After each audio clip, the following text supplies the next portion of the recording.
Mary Brown never dreamed that a simple lineage test would blow her whole world apart. What began as curiosity about where she came from soon degenerated into a heart-wrenching courtroom battle, not only with Cody, not only with Robin, but with the truth itself about who she is. And hidden in that test was one name she was never meant to find, because what the DNA revealed wasn't just shocking, it was forbidden. Now, with the family ripped apart and cameras banned from the courtroom, we're left with only witness testimony, sealed records, and a storm of betrayal swirling behind closed doors. But this isn't just about blood. This is about power, legacy, and what happens when a secret was never meant to come out.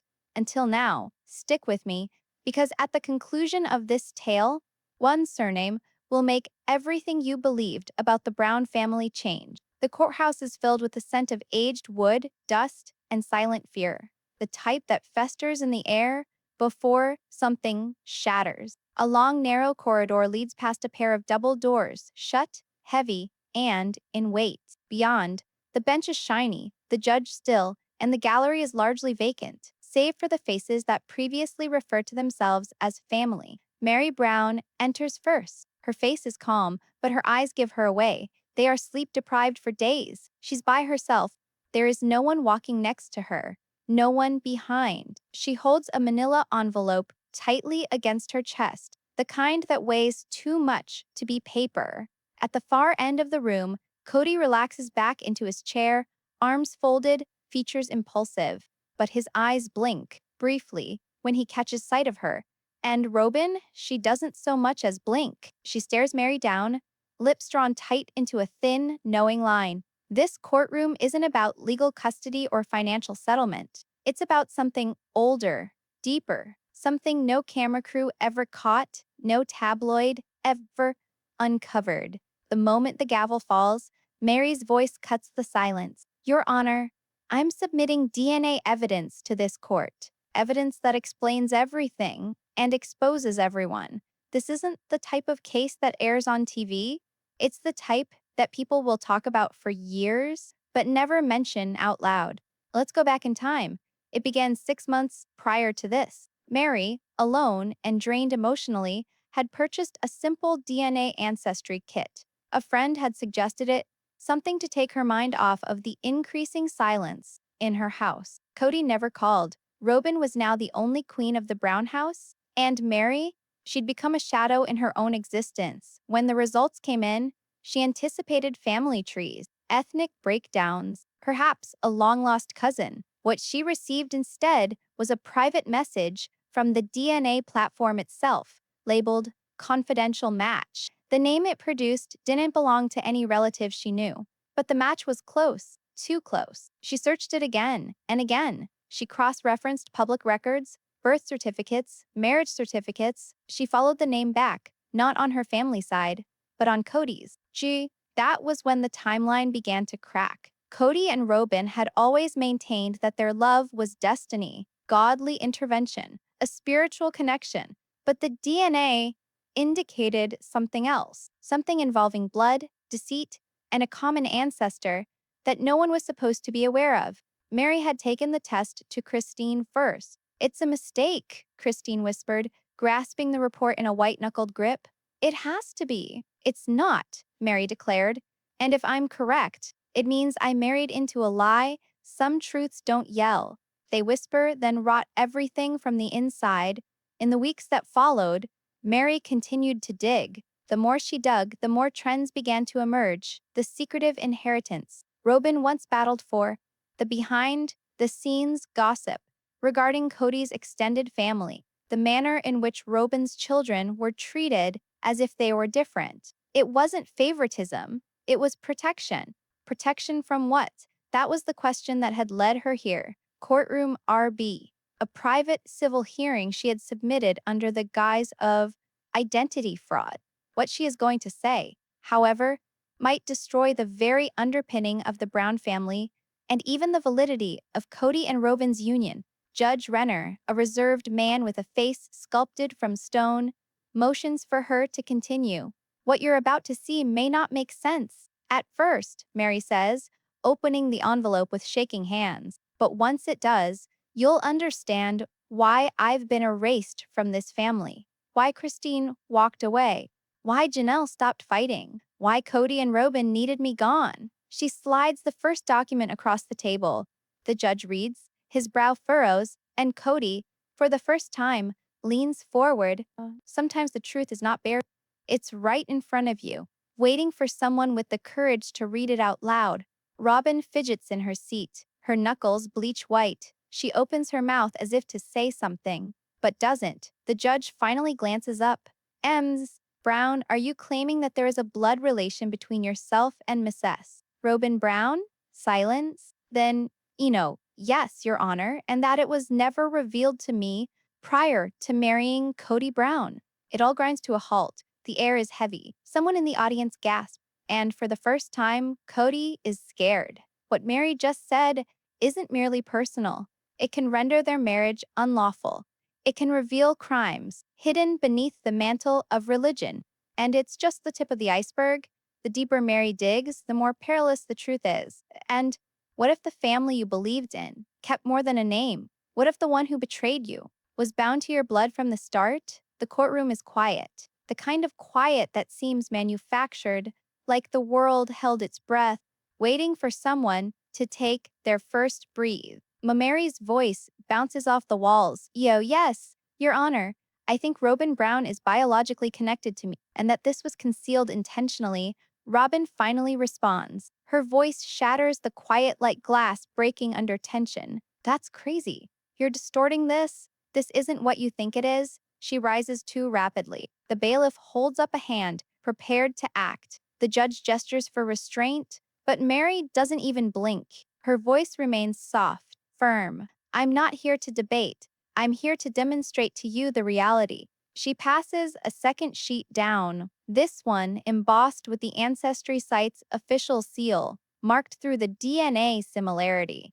A. Bifinger-Arthurson match. With half-sibling or aunt-niece relationship being in line, the courtroom buzzes. Even Cody's jaw clenches. Your Honor, Mary goes on, I was married into this family in a spiritual pretense. I was made to believe I was entering a godly marriage. But no one informed me that Robin could be my half-sister.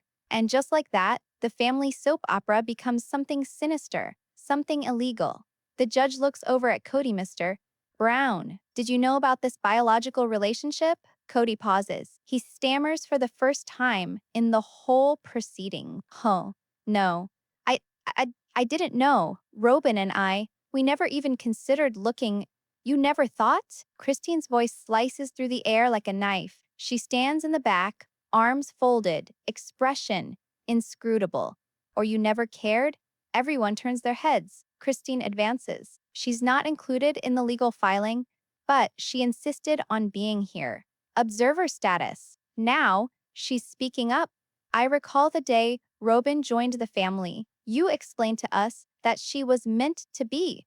You referred to her as your soulmate, yet you never said where you met her family, or what your father ever said to you. Cody fidgets. Christine moves further forward. He warned you, didn't he?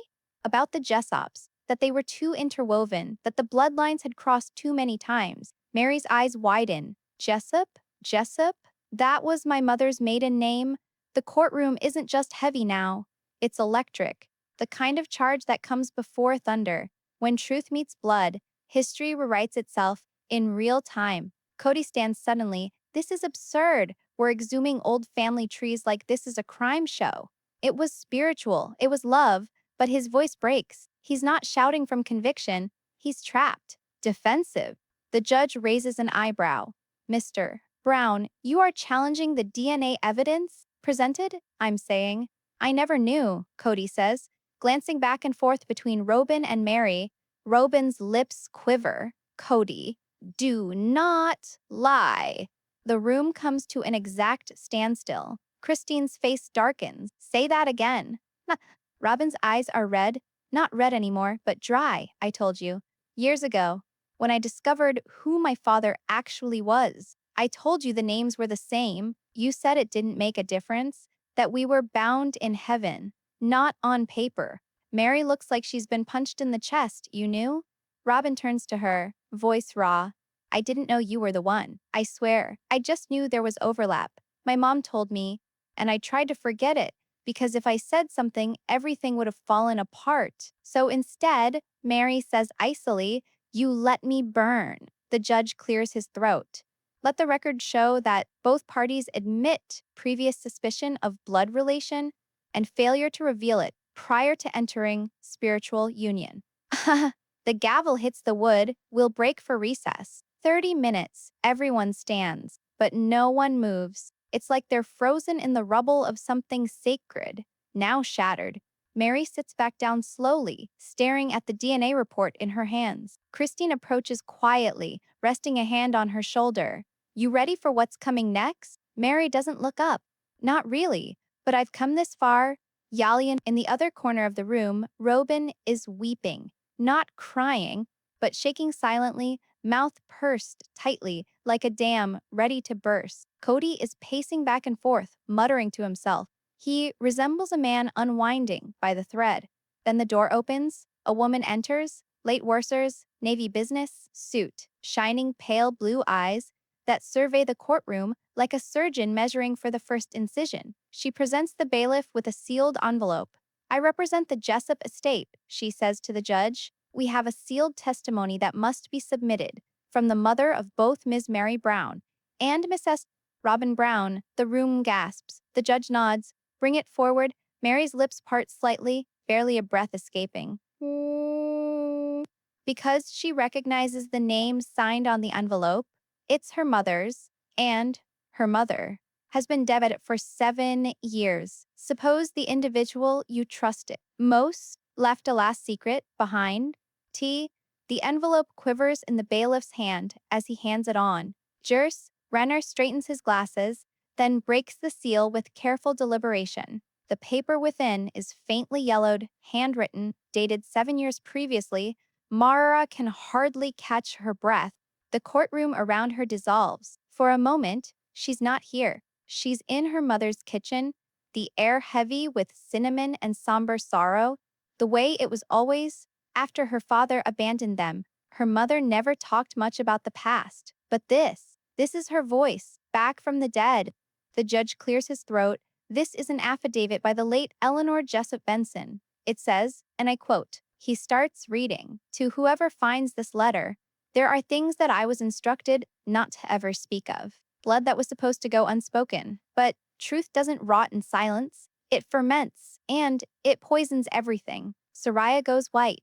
Rowan Benson knew my daughter Mara far before he wedded her. He knew she was a Jessup, just like he knew Soraya was. They were born of 2 mothers, 2 half-sisters. But he saw destiny in them, not family. He believed divine calling would purify bloodlines, that the law would not touch the righteous. Gasps emanate from the gallery. The judge glances up, jaw set. I pleaded with him not to marry either of them. He said God had spoken, that love would conquer blood.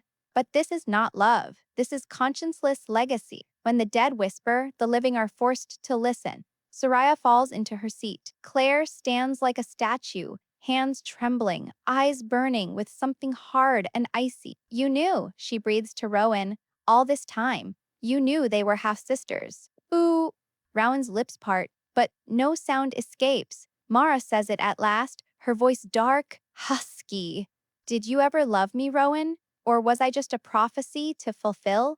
He advances, his eyes welling up. I loved you. I do still, but not enough, Mara retorts. Not enough to reveal to me who I actually was. Not enough to refrain from marrying my blood. The room is chaos then, a whirlwind of murmurs, motion, astonishment. But the judge bangs his gavel down hard, once, twice, calling for order. If these things are true, he says, his voice strained, then this is no longer a personal grievance. Now we're dealing with criminal concealment of consanguineous relationships, knowingly contracting illegal marriages. Rowan's face falls. Reality strikes hard. Claire continues to speak, her voice louder this time. Rowan constructed this home of wives like a kingdom. And like all kings who disregard blood and justice, He believed the crown would shield him. The judge looks to Mara. Do you plan to bring criminal charges? She doesn't respond immediately. Her gaze is on Rowan, not with hate, but with worse, betrayal that hardened to apathy. I didn't come here to kill a man. I came to kill a lie. Truth isn't a weapon, it's a scalpel. And today it cuts deep. The judge nods. Then, I will be presenting this case to the district attorney's office for further consideration. This courtroom is adjourned, pending further decision. Bang. Gavel down. Rodion settles back in his chair, instantly older, smaller. Soraya cries into her sleeves. Claire exits, never glancing back. But Mara remains. Everyone else disappears, but she lingers alone in the still room, clutching the affidavit against her heart. She reads the final line once more. What was done in the name of faith will answer to the truth. Then quietly, a voice behind her. The Satsatshe. Then quietly, a voice behind her. Mara. Wait, she turns. She turns. It's not Rowan. It's a girl. Young, barely 19. Dressed modestly, hands clasped in front of her. I think I'm your sister, the girl says. My mother told me. After she saw the hearing on the news, Mara stares. Can't speak, there are others, the girl says quietly. He wasn't done. The courtroom spins. What if this wasn't the end, but the beginning of something much, much worse? The courtroom is now vacant. Seats stand empty in rows like soldiers after battle. Seats stand empty in rows, like soldiers after battle. The sounds of voices, arguments, bombshells, all gone, leaving only dust and the creaking of the ceiling fan above. Mara sits by herself on the wooden bench outside court, gazing at the marble floor at her feet. The affidavit in her grasp is already creased at the edges, smeared with fingerprints and tears. She has not spoken since the girl approached her. The girl who referred to herself as her sister. The girl is gone now. Left a phone number, a name, a warning. There are more, she told us. He came to our compound every few years, always with different names, always with promises. Now those promises haunt us like ghosts. Rowan is being investigated. The court forwarded everything to the DA that day. No charges have been filed yet, but the media firestorm is already swirling, and Rowan is gone. His house shut up, his wives dispersed, his reputation smoldering. The truth will set you free, but it won't sweep up the mess it makes. Claire didn't wait for closure. She caught a flight the following morning, sent a single text that read, Eno, let it burn. Soraya, however, has disappeared altogether. Her name was erased from the family roll in public documents. She supposedly left the state. Some claim she's pregnant. Others believe she's in hiding, fearful of what Mara will dig up next. And Mara?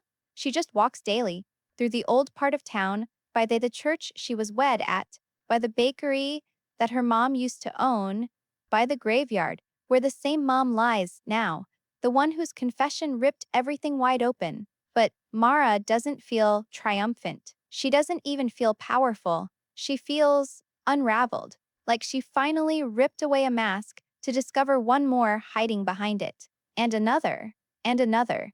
The family she believed she had, lost. The sister she unknowingly lived alongside, lost. The man she believed heaven called her for, lost, and perhaps never existed in the first place. But something else is building within her. Not hope, not yet, but resolve. She comes back into court a final time, not to give testimony, not to point fingers, but to ask for records. She needs all of Rowan's marriage licenses that he ever submitted, all the counties, all the years, all the aliases he listed. She has no idea what she hopes to see. She just has a feeling that there's more. The clerk raises an exhausted gaze. You certain you want all of those? She says. It might take weeks. Mara nods. Yeah, I've waited years. What's a few more? She takes the first manila folder home, opens it. The first record is from 15 years ago. Another town, another woman. The surname matches her mother's cousin. He never stopped, she whispers. He never stopped. That night, Mara dreams of staircases that never end, of rooms with identical wallpaper, of children she doesn't know calling her name. She wakes up in sweat, grabs her phone. She calls the girl. I want to meet all of you. If you know where they are, tell them. I want to see their faces. There's a hesitation on the phone, then the soft voice. They want to see you too. Mara closes her eyes, not for peace, but for strength. We're not his legacy, she says. We're what's left after it. When the blood washed away, there was only truth left, and what you made of it is everything. Now, to the bench outside the courthouse again. Mara sits once more. Different day, same quiet. But this time, she isn't alone. A woman approaches, late 30s, fidgety eyes, clutching a picture. This was my mother, she tells him. She died last year. She told me about Rowan. He wasn't just her spiritual advisor. He was her husband, briefly. In secret, Mara takes the photograph, nods slowly. You resemble him, the woman turns back. So do you. They sit. There is nothing to say. Everything already been said, but in the space between them, the silence no longer stands empty. It's full of sorrow, of blood, of hijacked futures, of truth. What would you do if your entire family history was a fabrication? If the individuals you trusted most were tied together by blood and deception? Let me know in the comments. Is Mara brave for confronting the truth, or would you have turned away the moment it shattered you? I'll be reading.